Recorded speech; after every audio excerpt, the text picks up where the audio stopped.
শেখ হাসিনার প্রত্যেকটা চক্রান্ত ব্যর্থ হয়ে গেছে। দেশনেত্রী বেগম খালেদা জিয়ার তার যে সংগ্রাম, তিনি জীবন বাজি রেখে এই সংগ্রাম করেছেন। আমরা মনে করি এখন আমরা পূর্ণাঙ্গ গণতন্ত্রের পথে হাঁটার চেষ্টা করছি।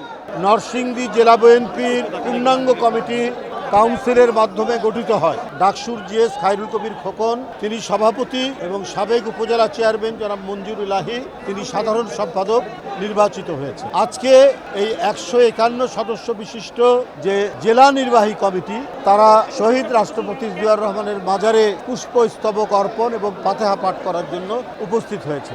নরসিংদী জেলা বৃহত্তর ঢাকা জেলা এবং এই জেলায় ঢাকার কাছে থাকার কারণে কি পরিমাণ নেতাকর্মীদের ঢল নেমেছে এটা আপনারা নিজেরাই লক্ষ্য করেছেন।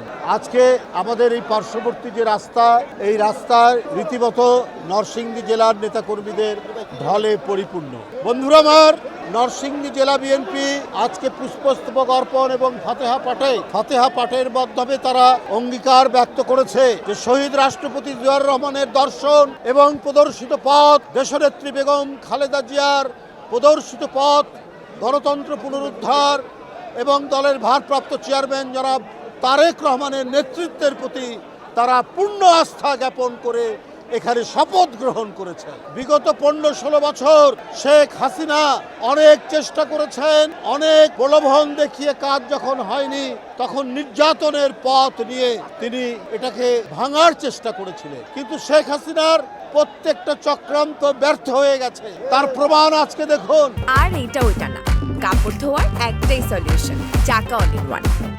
নরসিংদী জেলা থেকে এই ঢাকা শহরে কি পরিমাণ জনগণের ঢল নেমেছে। তাই বন্ধুরা আমার, এত বড় ফ্যাসিস্ট, এত বড় দুর্বৃত্ত সরকার যে বিএনপিকে ভাঙতে পারেনি, তার কারণ হচ্ছে যে এটা জিয়াউর রহমানের যে সঠিক রাজনৈতিক চিন্তা এবং দর্শন এবং দেশনেত্রী বেগম খালেদা জিয়ার তার যে সংগ্রাম গণতন্ত্র পুনরুদ্ধারের, তিনি জীবন বাজি রেখে এই সংগ্রাম করেছেন।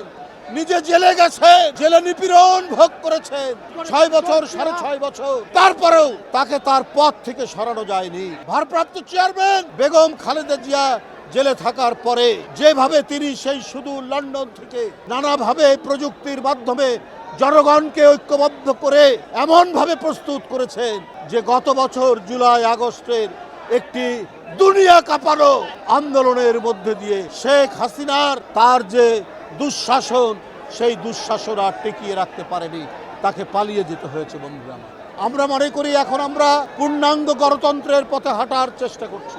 আমাদের এখনো অবাধ সুষ্ঠু নির্বাচন আসেনি। আমাদের এখনো গণতন্ত্রকে শক্তিশালী করার জন্য যে কাজগুলো করা উচিত, যে প্রতিষ্ঠানগুলো করা উচিত, সেটা এখনো নির্মাণাধীন, পরিপূর্ণ নির্মাণ হয়নি।